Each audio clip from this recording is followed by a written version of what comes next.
कराड शहर police ठाण्याकडील drugs प्रकरणातील फरारी आरोपी कराड पोलिसांच्या जाळ्यात. कराडमधील ड्रग्जची पाळेमुळे उकलण्यात पोलिसांना आले यश. फेब्रुवारी महिन्यात कराड शहर पोलीस ठाणेस MD मेफेड्रॉन ड्रग्ज विक्री करणारे 2 विदेशी नागरिकांसह एकूण 14 आरोपी अटक करण्यात आले होते. सदर गुन्ह्याचा सखोल तपास सुरू असताना अटक आरोपी यांचे बँक ट्रान्झॅक्शन तांत्रिक विश्लेषण आधारे तपास केला असता सदर गुन्ह्यात अधिक एक आरोपी निष्पन्न झाला होता. परंतु सदरचा आरोपी हा गेले काही दिवसापासून फरार होता.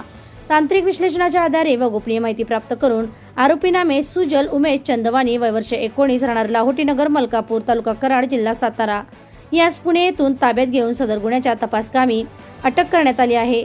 नमद आरोपी याच्याकडे अधिक तपास केला असता सदर गुन्ह्याचा तपास अनुषंगाने कराडमधील ड्रग्जची पाळेमुळे उकलण्यात पोलिसांना यश प्राप्त झाले आहे.